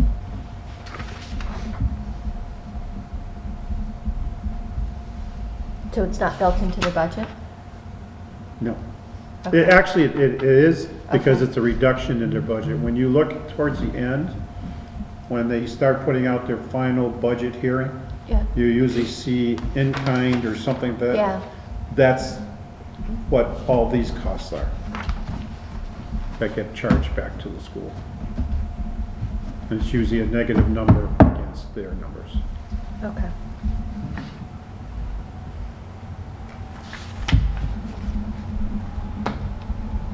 Inspections department, the biggest thing there is having to hire another building commissioner, because ours retired. And when we put the ad together, we put in for 100,000. Because that's about the price you're gonna have to pay to attract anybody. There's such a shortage that they're bouncing between communities as communities start upping what they're willing to pay. There's, yeah, people going from one town or city to another one because they're offering them, again, kind of what Dave was talking about earlier, Yep. additional money to come work for them because they need someone, and if they're willing to pay more, then people are leaving. And actually, it's in all the professions, accountants, treasurers, Yeah, town administrators, all of them. There's such a shortage of qualified people that it's a bidding war by communities. And they're trying to get people to go to their community, because someone leaves for a better job, so they need to replace, you know? yeah, yep. That's why I think trying to see if we can come up with a regional or a shared services plan with Hadley will hopefully benefit us, to be honest with you. Oh, if we can, right, and I agree, if we can come up with something like that that's gonna work, it's gonna benefit us, because we're not worried about a employee leaving, you're not worried about the health insurance, you're not worried about the retirement, and Yep. so on and so forth. And I think there's a grant out there too if you regionalize. So,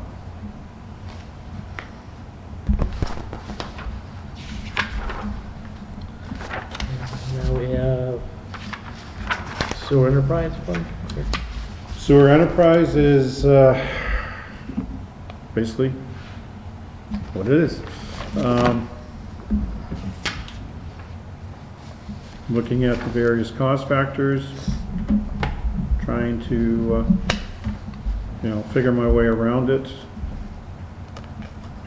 We still have the retirement of debt that was on the other schedule earlier. Going up about 3%.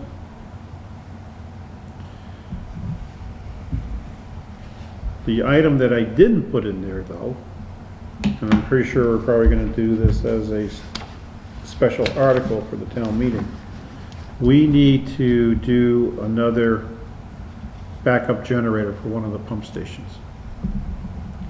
And if you look at this, David and I were talking about it, and he got a hold of the person who installed the last one for us, Yep. and he's suggesting using 30 to 50,000 for budgeting purposes for the last generator for the last pumping station. And at that price, I would want to probably put that as a special article. That's 30,000? 30,000. $30,000 to $50,000. 30 and 50? 30 to Between 50,000. 30 and 50,000. Oh, okay, got it. So I may budget 50, or put 50 out there to see if we Good to can. get the lower one. Yep, Good price. They go out to bid anyways. yep. Chris, could you tell me what's the difference between doing it through a special warrant and capital improvements? Is there like a certain amount, like what makes it a capital improvement plan versus a special? Years ago, it used to be what the finance committee would say. Years ago, they had a rule of thumb, anything above $8,000 would be a special article. Okay. Then they changed and said, no, let's make it 12,000, then no, make it 10,000. I'm looking at things that, for making a special article, I'm looking like 20 and above. That's what I try and do. that's a large enough amount that you can't, I don't want to hide it inside a budget that we put out and say we have a capital expenditure of 35,000 for this year with no explanation to the people of what it's about. Okay? Because you saw at the last annual town meeting, they just read through them and very few questions when they do the individual budgets. Yeah. By putting it out as a special article, it generates a little more discussion, and it's a little more transparent, and it's a little more, people want to know why you're doing what you're doing. At least that's what the way I see it. So I try and use like a $20,000 figure. Okay. That's my own personal one. It can be whatever the board wants me to make it. Okay, so. No, Chris, I agree that, I think it makes a good point, you know, it's showing that you're trying to be, you know, we are being transparent, as far as, it gives the opportunity for people to hear what the whole plan is for and why you need something versus just being a line item in a capital improvement cost. You know? Yep, yep, so. Yeah.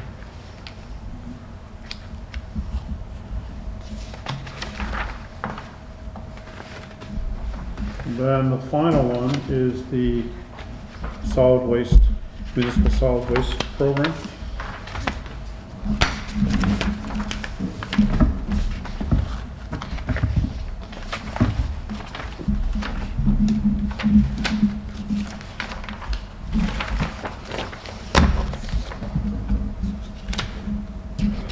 And basically, the two biggest costs are recyclables handling cost. I have $50,000 there. I'm looking at recycling because the cost of recycling has been going up every month. Last year, we were getting money back for our recyclables. Over the course of 2023, it's gone from the period of August to November. It's gone from $40 a ton for recyclables to $65 a ton for recyclables. So I'm budgeting $100 a ton at 500 tons a year for recyclables. I'm hoping the market opens up and recyclables start becoming more marketable, but right now I don't see it happening. And then for the municipal solid waste handling costs, as you can see, for waste management, the price for on the 5-year extension we did with them is $25,000 a month. And for us to dispose of the municipal solid waste at the McNamara transfer station, it's $97.76 per ton, and I budget 1,738 tons.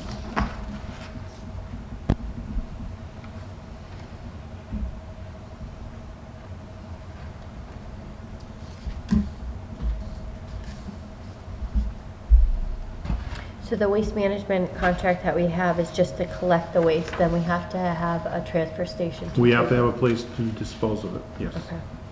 So that's a separate cost than what was on the sheet? Yes. And I'm sorry, Chris, what did you say that was? 170,000? 1,738 tons a year.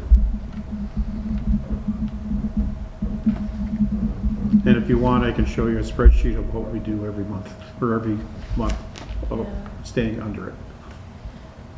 And these are the, this is the only trash company in the area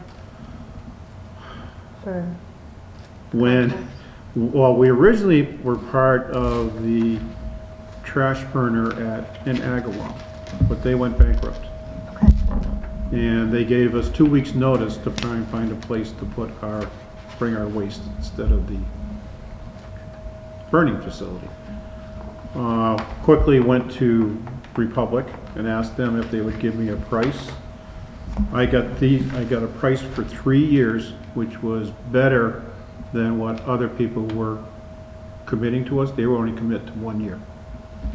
So I got a 3-year contract that basically matched my curbside collection contract. So next year, we'll have to start looking at going out for bids for collection and disposal of our solid waste. So basically what we're paying for the 2023, 2024 from July 1st to July 30th, that amount, we're paying that also, so times by 2 to then dispose of that trash, is what you're saying? Well, if you look at the Republic Services Disposal Agreement, okay, Yep, that one. you see about halfway down it says year one, $94. Yep. Year two. Year one was FY '23. Okay. Year two is FY '24. And year three is FY '25. Okay.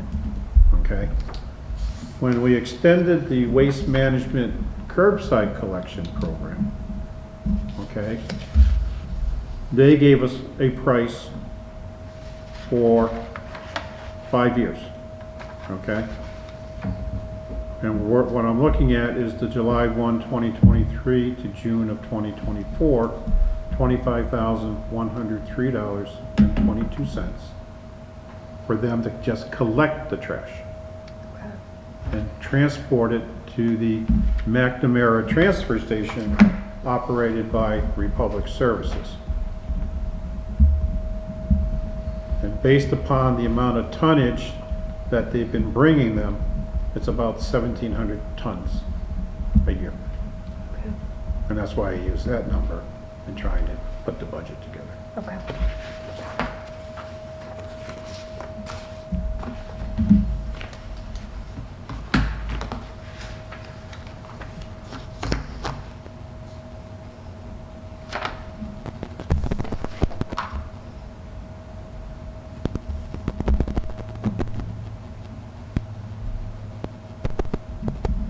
So for the tipping fee, Crystal, Yes. it comes to $169,906.88. Curbside collection is $301,238.64. It's a 25,103 times 12. Yep. And those together come to 471,146 rounded up. Okay. Okay? Yeah.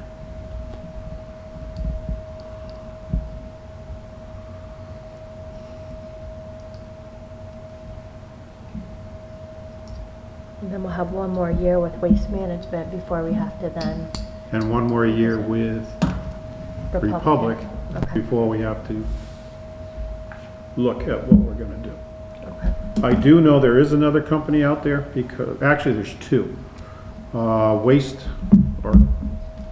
Waste USA. You see the USA trucks going around, the white ones. They're out and trying to do more. And there's another company called Covanta that is now looking at getting, trying to get information on what the current contracts are, because I think they want to get into bidding for the area too.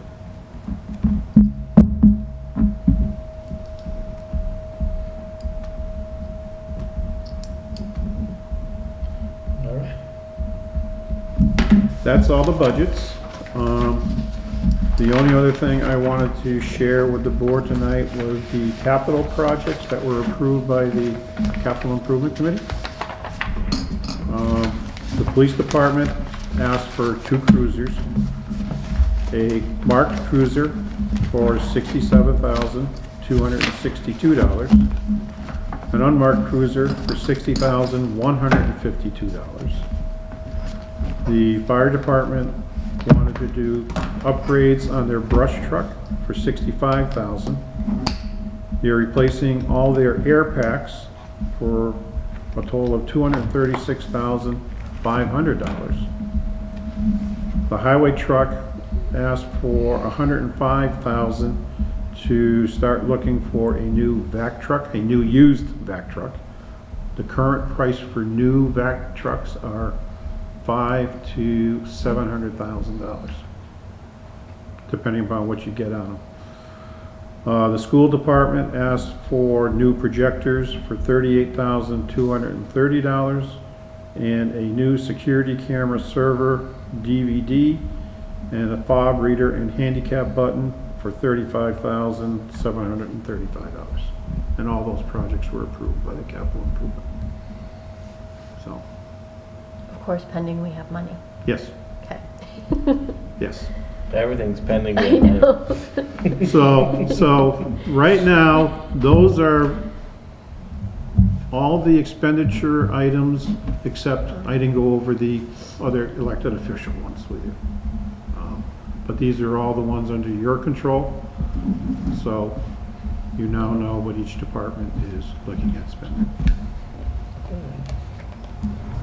Now, do the elected officials get a cost of living raise, or is it based off of? They get the same thing that is given to the non-union people from the Okay. personnel board. And Okay. that was a 3% increase for FY '24, so that's what we increased theirs by. I have to speak to the personnel board. What did the school want, Chris? It was new projectors and what else? Securities. Security. They needed a new security camera server and DVD. They want to replace the fob reader at the main entrance to the high school Okay. and put a handicap button at that main entrance. That's a good idea. Okay? They're gonna eliminate the labs, right? Eliminate the Yeah. labs. So, It's gonna be too much money just to take them down. Anything right. else? No. Hey, Chris, just really, on behalf of the board, I just want to take a minute and really thank you for working with all the departments that fall under really our purview and working with them with their budgets, as well as much time and effort you put into all the budgets that fall on you. Definitely a lot of information, a lot of knowledge goes into that. And I think we kind of heard early on from some of the departments, from the fire chief and the police chief, talking about, you working with them, especially, them being fairly new in their positions when it came to the budget. So really, truly, thank you, because we greatly appreciate it. And really just speaks to just your experience and your knowledge when it comes to this. So. thank you. And it's good for the town to hear what we just went through, to realize how much work you put into it. We get lost in the numbers sometimes, but Yeah. they're there.